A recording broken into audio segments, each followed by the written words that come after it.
Hello everyone, I'm Jessie Punch and welcome to the Pace Lap. We're headed to ISM Raceway in Phoenix this weekend, where drivers will have one final shot to lock in their spot in the Championship 4 at Homestead. But before we get to Phoenix, we have a lot to unpack from this past weekend at Texas. And joining me in just a little bit later on to help me do so is Pace Lap regular at this point, Kaz Grala. But first, let's take a look at some news coming out of the past week. Chip Ganassi Racing announced at Texas over the weekend that Kurt Busch and Monster Energy have re-signed a multi-year extension with the team. The 2020 season will be Kurt's second season with Ganassi.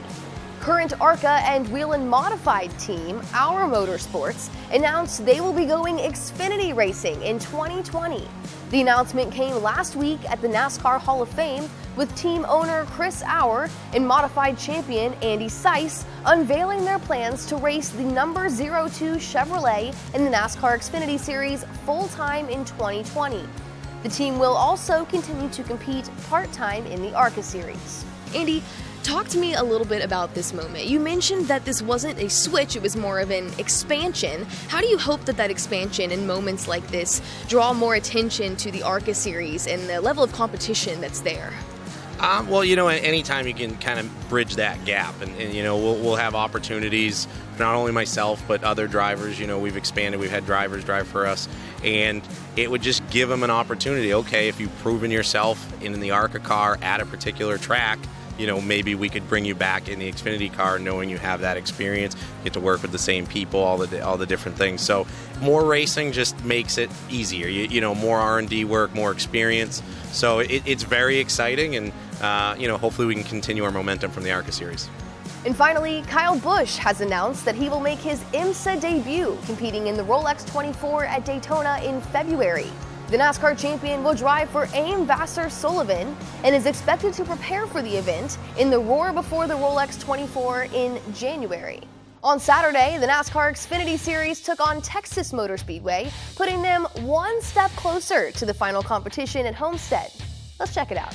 Tyler Reddick started on the pole for the Xfinity Series race at Texas. However, he didn't hold his lead for long as Christopher Bell took the lead on just lap 5. And Bell was able to hold it through the end of Stage 1. Start of Stage 2, Bell leading to the restart. He was once again able to hold this lead through 2 big cautions and went on to take the second stage win. Lap 150, a big spin by Noah Gragson into the infield grass, followed by another caution on lap 162 as Tyler Reddick makes major contact with the inside wall in turn 2, sending him spinning and taking him out of the race.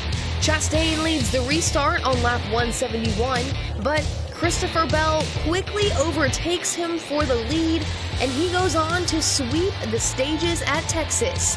Bell solidifying his spot in the Championship 4 at Homestead.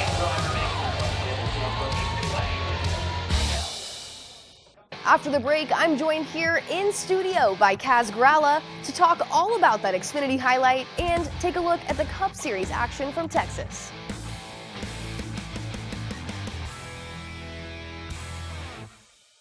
Welcome back to the Pace Lap. Joining me, my co-host this week, a very familiar face here on the Pace Lap, NASCAR Xfinity Series driver of the number 21 Chevrolet for Richard Childress Racing, Kaz Grala. Kaz, welcome back. Thanks for having me back again. Of course, always great to see you. You too. Well, Kaz, let's talk about that Xfinity Series race at Texas. We just saw the highlight before the break. Christopher Bell sweeps the race, wins all 3 stages, and leads 101 laps. That's 8 wins now for Bell this season, a career record, which makes sense. 8 wins in a season is a lot of wins. But what did you think about watching that race? I thought it was a great race. It was definitely action-packed right from the start. There were some incidents, some drama, a lot of storylines, so I was definitely enjoying it. It was definitely an interesting race if you were a playoff driver. A couple playoff drivers in particular we saw had some trouble. One probably that took the biggest blow was Noah Gragson. We saw him kind of get turned off the nose of Harrison Burton. That really hurt his playoff chances now moving into this week at Phoenix. We also saw trouble though for Chase Briscoe. He had a blown tire, a shredded tire there. That set him back, finishing 22nd. And then also playoff trouble for Tyler Reddick as well. We saw a big wreck for him. Thankfully, he is okay, but he did hit that wall pretty hard. And thankfully, though, he's sitting pretty high above that cut line. But if you're a playoff driver and you're in one of those scenarios, how are you feeling coming out of that race? Well, it depends who you are. I'd say Tyler Reddick still feels okay because he's got some points to lean on, luckily. But the other two guys, it definitely hurt their chances to make it to the Final Four. So I'll be interested to see what they can do this weekend at ISM Raceway, if they can make those points back up or if they can lock themselves in with a win. But I think going into Texas, that was probably to be expected. That's a track, I don't know if it's technically the fastest track we go to, but from a feel perspective inside the race car, Texas is the fastest feeling track. So things go wrong in a hurry there, it can bite you, and it bit a few this weekend. Bell, Reddick, and Custer have done a great job of positioning themselves in a situation to be competitive and in that Final Four at Homestead. But knowing that, what do you think all three of these guys what has their strategy been over the past couple weeks and heading into this weekend as well? Bell coming off of a huge win at Texas. Well, I think probably all three of them going into the playoffs knew they just needed to have decent days, make no mistakes, and they had enough points to lean on, which is the purpose of this format. They've had really strong seasons, all three of them, so they probably do deserve to be in that Final Four. But all of them have had a little bit different round here in this three-race round. I mean, Bell's locked in now, so he doesn't need to worry about anything. He can go to ISM and race however he wants to. Custer's got a huge points margin, likely will clinch a spot after the first stage of the race this weekend. And Tyler, having the incident at Texas, is a little bit less comfortable than the other two, but still 36 points above the cut line. So I think if they just all three have solid days this weekend at Phoenix, then they probably have nothing to worry about. The storyline's going to be who's going to be the best of the rest, the Joey Logano 2018 sleeper who makes it into the Final Four. And we saw last year in the Cup Series, there was the big three, but none of them won the championship. It was Joey Logano, that fourth guy, that ended up stealing it from them. That could easily happen again this year. You just don't know. So the question's going to be, who's that fourth guy? That could very well easily happen, especially because once we do get to Homestead, all bets are off. It's really anyone's game when it comes to those Final Four. And like you said, it's been the storyline all season long. Who is going to be that fourth guy at Homestead? I don't know. But we will know after this weekend at ISM. A couple guys on the Cup side are also a little more concerned after the weekend at Texas. We saw some issues for some key playoff competitors. Let's take a look at that Cup Series highlight. Kevin Harvick leads the field to green for the second race of the round of 8. Trouble on lap 9 for playoff contender Chase Elliott as he gets loose and makes contact with the wall coming around turn 2. Harvick leads on the restart, but more trouble on lap 54. Major contact between Brad Keselowski and Ricky Stenhouse leaves both cars with heavy damage. Then on lap 81, a huge slide through the grass for playoff contender Denny Hamlin. That incident put Clint Boyer in the lead on the restart with just one lap to go in stage 1. But Kevin Harvick was able to jump to the front to take the flag for the first stage win. Start of stage 2, Alex Bowman leading the field, but Jimmy Johnson made a pass for the lead on lap 100, and he held on to that lead for 40 laps. However, Eric Almirola stole the lead on lap 140, and Almirola goes on to win stage 2. The 24 of William Byron led the stage 3 restart, but it was Daniel Suarez who took the lead on lap 180. Suarez held his lead through 2 incidents in turn 2. That was until Eric Almirola took back the position on lap 202. Caution comes out again on lap 243, this time Bubba Wallace spinning out in turn 2. Almirola restarted in the lead, but after a hard-fought battle, he lost that front spot to Kevin Harvick. Harvick held his lead through the end of Stage 3, winning the playoff race at Texas. Harvick will be in contention for the championship in Miami. Well, with that win, Kevin Harvick joins Martin Truex Jr. in the Final Four at Homestead. Talk about a great day for Stewart-Haas Racing, though. Not only did Kevin Harvick get the win, but we saw Daniel Suarez lead the race, we saw Eric Almirola, we saw Clint Bowyer, we saw all the Stewart-Haas drivers up front, and Almirola ended up finishing second. So really a standout day for Stewart-Haas. Yeah, for sure. And early in the season, it looked like Gibbs was going to run away with it. And I think people had some concerns if Stewart-Haas maybe had fallen behind a little bit this year. Of course, it's a new package from last year. Stewart-Haas was probably the team to beat last year. Kevin Harvick was really strong throughout the season, but this year they started off a little slower. It looks like they might be peaking at the right time. The last few weeks, especially throughout the playoffs, they've been really strong. So they might be putting Kevin Harvick in the position he needs to be in to maybe go and get a championship this year. Yeah, absolutely. And, talking about Phoenix, that's historically a track that Harvick has been very competitive at. And we didn't see that same kind of level of competition from him earlier in the season. But it's like you mentioned, we were still really trying to figure out this new rules package. A lot of people felt like Stewart-Haas was maybe just a little bit behind the curve. But are you saying that you think now maybe they've caught up or even surpassed the curve of understanding this new package? I think it's possible. I think the Gibbs cars, of course, still have a lot of speed, but I don't know if they have the edge that they had at the beginning of the year. So I do think the rest of the field has caught up a little bit, and Stewart-Haas might be that team that's just a tick better. I think Penske also is right there with those guys.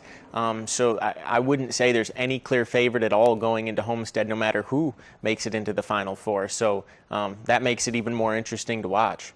Well, just like in the Xfinity Series race, we talked about a lot of playoff drivers having some trouble at Texas. We saw some playoff drivers have some major issues at Texas on the Cup side as well. Denny Hamlin in particular, he had an issue coming off turn 4, ran right through the infield grass, some serious damage from that. And then we also saw Chase Elliott get into the wall coming around turn 2. So tough look for some of these guys. I mean, just a few weeks ago, Hamlin was right there. He was at the top, and now he's sitting below the cut line because of that incident. What did you think watching that? Well, I figured it was going to happen to somebody. I didn't know if it was going to be a playoff driver or not, but Texas is a very difficult track. It's not only fast, but there's so much grip there. And in racing, when you have a lot of grip, that just means when it goes away that much faster. You're carrying a ton of speed through these corners, and as soon as it steps out, there's almost no saving it. And we saw that happen to a handful of guys, playoff drivers and non-playoff drivers. Like we were saying, it could just take one incident this weekend for that to really shake up those standings and make that Final Four look a little different heading into Homestead. Yeah, absolutely. If Kyle Busch or Joey Logano, either one of them have an issue in the race, mechanical or crash-related, I think all of a sudden that opens the door for just about all of the guys who are below the cut line right now to be able to capitalize on that. So it's going to be exciting right down to the end. It's definitely going to be a show. And after this weekend at ISM, we will know the Final Four for all 3 series representing the series, competing for that championship at Homestead. So after the break, let's actually move over to the big blue wall and take a look at the playoff points so we can get a feel for what we're working with heading into ISM. Welcome back to the Pace Lap. Kaz and I have moved over here to the big blue wall because before we head to Phoenix this weekend, we need to take a look at the current playoff point standings, starting with the NASCAR Gander Outdoors Truck Series. All right, final race of the second round, and not a single one of these drivers has officially locked in their spot with a win, but Brett Moffitt and Stuart Friesen, Ross Chastain, they're looking pretty set above the cut line. But what stands out to you about this? What do you think about these points? Well, none are locked in, but I don't think any are out either at the same time. I think Ankrum being 15 back is still reasonable. If he has a really solid day and maybe Austin Hill and Matt Crafton have a little bit of trouble, I think he can definitely point his way in. But, of course, he can always go try to win the race, too, and then that makes his life a lot easier. So this is going to be a really exciting race because we've got 3 guys here fighting for one spot really close in points. And while these top 3 are pretty comfortable, one problem could still make it a really shaky day for them too. So there's going to be a lot of eyes on this race. It's a great point. As much as these guys are looking for success this weekend, they're also looking to avoid trouble, because that could be just as detrimental as not performing well over the weekend. So a lot could happen here before we get to Homestead. Gonna have to see how that plays out at Phoenix. All right, let's look at the NASCAR Xfinity Series playoff standings. After this past weekend in Texas, Christopher Bell is the only driver that has officially locked in his spot at Homestead. But we've been talking all season. Custer and Reddick are both sitting fairly high above the cut line. Should be our other two drivers at Homestead, but who's going to be that fourth guy? What do you think? Well, that's been a discussion all season. I think the big three here have solidified themselves as being pretty comfortably in at this point. So the big question is that fourth guy. And right now, Justin Allgaier sitting in that spot, and he's got a pretty good little cushion with 18 points. But we've definitely seen some of these other guys here have really strong runs before, and even a few of them get wins and be in contention for wins. So I wouldn't say that Allgaier is locked in by any stretch at all. And I think I said this on a previous Pace Lab show. I'd really love to see Chase Briscoe make it in that Final Four, just because I think he's the guy, the best of the rest, I should say, who I think will give the big three a run for their money at Homestead. He's won at Homestead before, and he's a dirt track racer. He loves running the top. So I'd be really excited to see him up against these big three, but Allgaier's been in the Final Four a few times already. He's obviously going to be a strong contender too. So any of these guys are going to put on a show at Homestead.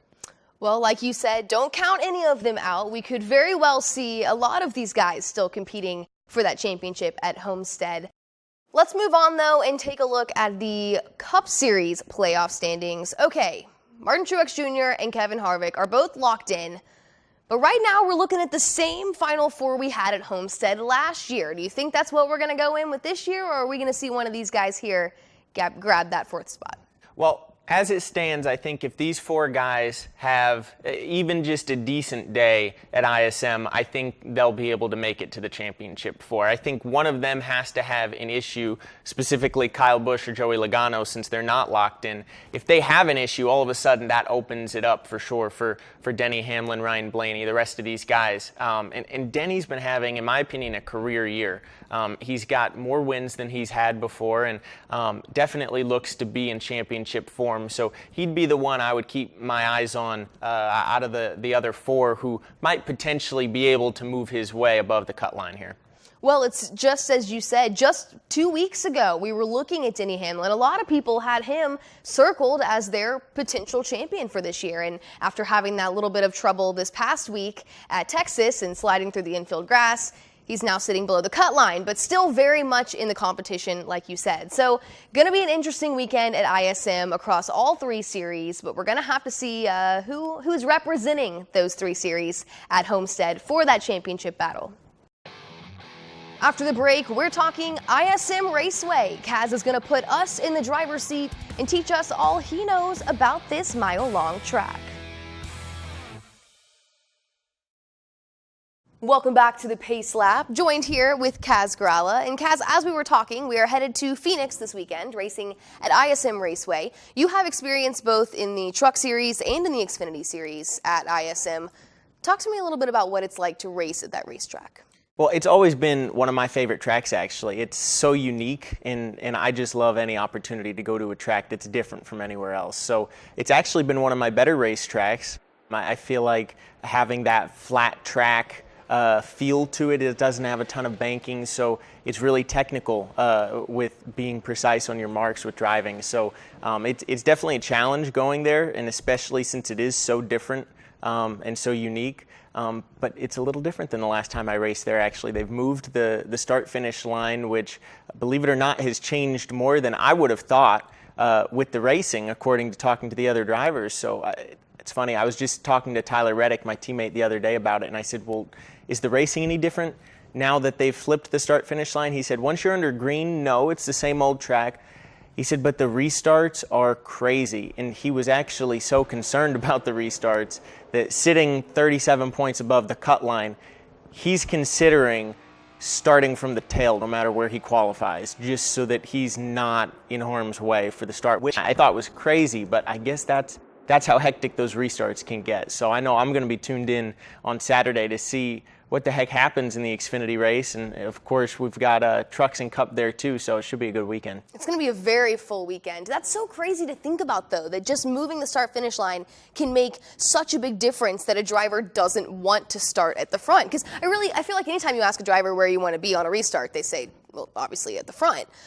Well, not this week at Phoenix. But let's talk a little bit about drivers like Tyler Reddick, who, as you said, he's sitting pretty above the cut line there, but really anything can happen. If you're a playoff driver that's going into this weekend knowing that you might be in a must-win situation or very close to one, what's going to be the key to tackling Phoenix? We've got a couple drivers that I think are sitting in must-win positions, or maybe not mathematically so, but realistically they've got to win the race to get in. And then you've got some drivers who can point their way in and some that are trying to protect their points cushion. So everyone's going to have to take a different approach this weekend, I think, in terms of what's important. Stage points, being there at the end to win the race. And I think that's going to make all the races exciting because you'll have so many different agendas out there. And most of all, maybe, is some R&D for next year, because this is going to be the championship race next year. So this is an important weekend for all the series to make sure they get their setups dialed in so that next year they can come back and try to win the championship. That's absolutely right. That's a really great point. If you're not one of these drivers, and even if you are one of these drivers that's looking to compete at Homestead, looking to lock in that spot in the championship four, you do have a mission here at Phoenix at ISM, knowing that this is your finale race next year. And this is an opportunity, like you said, to get some insight into what that could potentially look like. So a lot to watch this weekend. Definitely going to keep an eye on those restarts. And as you mentioned, we have all three series there, Trucks, Xfinity, and Cup, and the K&N West Series is also going to be there as well. So let's actually just go ahead and take a look at our weekend schedule. Kicking off the weekend at ISM, like I mentioned, it's the NASCAR Gander Outdoors Truck Series on Friday. Then 2 races in Phoenix on Saturday, both the Xfinity Series and the finale for the K&N Pro Series West. Then on Sunday, the Monster Energy NASCAR Cup Series takes on ISM, while the Peak Mexico Series is back in action, the second to last race of the season. Yes, so definitely it should be an exciting weekend at ISM. I'm looking forward to watching all those races, especially the K&N Pro Series West race since they're wrapping up the season. Should be a good one. Yeah, absolutely. I'll definitely be tuned into that and all the other races on TV for sure this weekend. Well, Kaz, thank you so much for joining me. I really appreciate you being here. Thank you. Well, that's all for this week's episode of The Pace Lap. I'm Jessie Punch here with Kaz Grala. Thanks for watching, and we'll see you at the track.